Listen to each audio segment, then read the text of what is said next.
ലോകരക്ഷകനായ ഉണ്ണീശോയുടെ പിറവി ആഘോഷിക്കാൻ ലോകം എല്ലാം ഒരുങ്ങിയ പോലെ ഞങ്ങളും അങ്ങ് ഒരുങ്ങി. ഞങ്ങളും റെഡിയായി. ക്രിസ്മസിൻ്റെ വരവറിയിച്ചുകൊണ്ട് ഞാൻ തന്നെ ഒരു സ്റ്റാർ അങ്ങ് തൂക്കി. എങ്ങനെയുണ്ട്?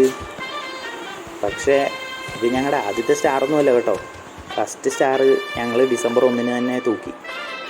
ഇത് ഒരെണ്ണം അഡീഷണൽ. ഈ കാണുന്നത് ഞങ്ങളുടെ മമ്മിയുടെ മെയിൻ അസിസ്റ്റൻ്റാണ് പപ്പ. തേങ്ങ ചിരണ്ടി കൊടുക്കുക. ഇപ്രാവശ്യം മമ്മി രണ്ടും കൽപ്പിച്ച് കള്ളപ്പം ഒന്ന് മാറ്റിപ്പിടിച്ച് പാലപ്പാക്കി. മമ്മിയുടെ സ്പെഷ്യലേ. പിന്നെ തേങ്ങ അരച്ച് വെച്ച് ഒരു ചിക്കൻ കറി. രാവിലെ പള്ളിയിൽ പോയിട്ട് വരുമ്പോൾ നോയമ്പ് മുറിക്കാനുള്ളതാ. അടിപൊളി. അപ്പം നിങ്ങൾ ചോദിക്കും വേറൊന്നും ഇല്ലേന്ന്. ഉണ്ട്. പോർക്കൊലത്തിയത് കുരുമുളക് ഇട്ട് അനിയൻ്റെ വക.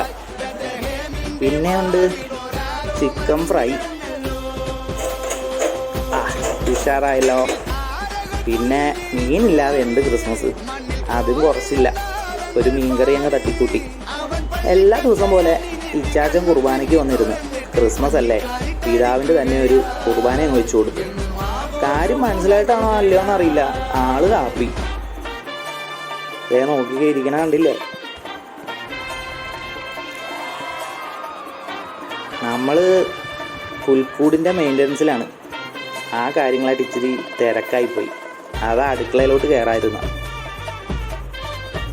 രാജാക്കന്മാരെ അങ്ങ് നിരത്തി വെച്ച്. പിന്നെ അറിയാലോ, നമ്മൾ പ്രതീക്ഷിക്കാത്തതൊക്കെയല്ലേ ഇപ്പോൾ സംഭവിക്കുന്നത്. അതുകൊണ്ട് ഞങ്ങളും ഉണ്ണിയെ ഒരു 6 ആയപ്പം അങ്ങ് ഡെലിവറാക്കി. ഞങ്ങളുടെ പുൽക്കൂട്ടിലും ഉണ്ണീശോ പിറന്നു. അങ്ങനെ ഒരു 6 ആയപ്പം അതങ്ങ് സംഭവിച്ചു. പിന്നെ ഞങ്ങളെല്ലാവരും പള്ളിയിലോട്ട് പോയി. പള്ളിയിൽ പോയി നല്ലൊരു കുർബാനയും കണ്ടു.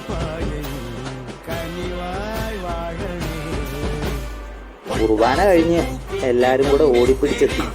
കേക്കങ്ങ് മുറിച്ച്. ഒരു പ്ലം കേക്ക് തന്നെ അങ്ങ് മുറിച്ച്. കേക്കില്ലാതെ എന്ത് ക്രിസ്മസ്? സാധാരണ ജോർജ് കുട്ടിയാണ് മുറിക്കാറ്. ആളിന്നങ്ങ് ഉഴപ്പി. അതുകൊണ്ട് അനിയച്ചാർ തന്നെ അതും അങ്ങ് ഏറ്റെടുത്ത് കേക്ക് മുറിച്ച് എല്ലാവർക്കും സ്നേഹം പങ്കുവെച്ച്.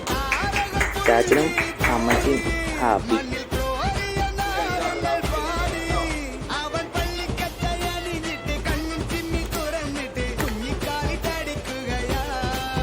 പിന്നെ ഞങ്ങളുടെ പുൽക്കൂടെ ഡേയിൽ കാണുന്നതിലും നൈറ്റിൽ കാണുന്ന കേട്ടോ പൊളി. ഒന്ന് കണ്ടു നോക്കി നിങ്ങൾ.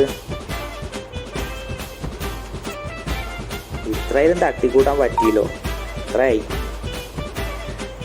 രാവിലെ ആയപ്പോഴത്തേക്കും കുറച്ച് ഗസ്റ്റൊക്കെ വന്ന് കുഞ്ഞായി അവരോട് ഹാപ്പി. പിന്നെ ഉള്ളത് പറയാലോ, കൂട്ടത്തിൽ ഇച്ചിരി മനുഷ്യപ്പറ്റുള്ളത് പുള്ളിക്ക് മാത്രമാണ്. ആ ആടുകൾക്കെല്ലാം ഇച്ചിരി പച്ചില പിറക്കി കൊടുക്കാൻ പുള്ളി മാത്രമേ ഉണ്ടായുള്ളൂ. അങ്ങനെ പുള്ളിയും ഹാപ്പി. ഞങ്ങളുടെ പുൽക്കൂട് കണ്ട. അങ്ങനെ എല്ലാവരും ആഘോഷിച്ച പോലെ ഞങ്ങളും ഒരു ക്രിസ്മസ് കൂടി അങ്ങ് ആഘോഷിച്ച് അടിച്ച് പൊളിച്ച്. Happy Christmas.